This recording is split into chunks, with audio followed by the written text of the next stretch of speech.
अस्सलामुअलैकुम बिस्मिल्लाहिर्रहमानिर्रहीम। 3 क्लास। आज हम इस्लामियात का सबक नंबर 8 पढ़ रहे हैं, जिसका नाम है अल्लाह ताला पर ईमान। अल्लाह ताला पर ईमान। अल्लाह ताला पर ईमान।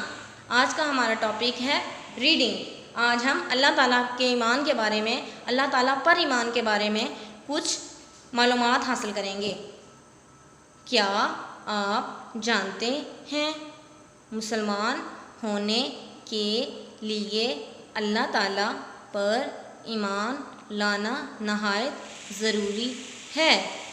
अल्लाह ताला पर ईमान लाए बग़ैर कोई शख्स मुसलमान हो ही नहीं सकता। आइए अल्लाह ताला के बारे में पढ़ते हैं। अल्लाह ताला अकेला है। अल्लाह ताला ने अपने बारे में फरमाया। तर्जमा, कह दो अल्लाह एक है। कह दो अल्लाह एक है, यानी अल्लाह ताला सिर्फ एक है, उसका कोई शरीक नहीं, उस जैसा कोई भी नहीं। अल्लाह ताला सब का खालिक है। पैदा करने वाले और चीज़ें बनाने वाले को खालिक कहते हैं। खालिक किसे कहते हैं? पैदा करने वाले और चीज़ें बनाने वाले को खालिक कहते हैं। अल्लाह ताला का फरमान है। तर्जमा, नहीं कोई हकीकी माबूद सवाए इसके जो हर शय को पैदा करने वाला है।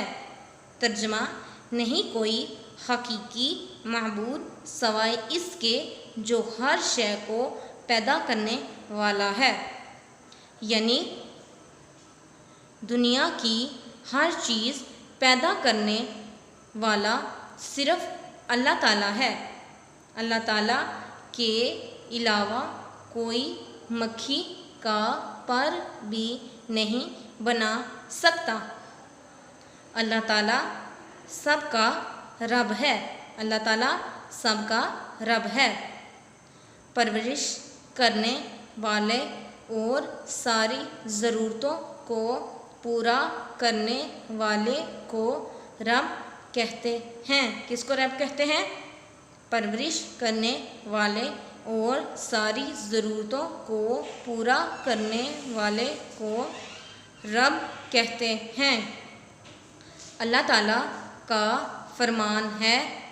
तर्जमा, और वो रब है हर चीज़ का, और वो रब है हर चीज़ का, यानी अल्लाह ताला हर चीज़ की हर ज़रूरत पूरी करने वाला है। इसके अलावा कोई भी किसी का हकीकी रब नहीं। 3 क्लास। आज हमने इस सबक में क्या सीखा? इस सबक में सीखा कि अल्लाह ताला एक है। अल्लाह ताला सबका खालिक है। खालिक मीन पैदा करने वाला और चीज़ें बनाने वाला। और फिर हमने सीखा अल्लाह ताला सबका रब है, परवरिश करने वाला और ज़रूरतों को पूरा करने वाला रब कहते हैं, यानी हर चीज़ को पैदा करने वाला और हर चीज़ की ज़रूरत पूरी करने वाला सिर्फ रब है। उम्मीद है आपको इस लेसन की समझ आ गई होगी। अब आपने इसको अच्छे तरीके से याद कर लेना है। अस्सलामु अलैकुम वरहमतुल्लाहि व बरकातुहू।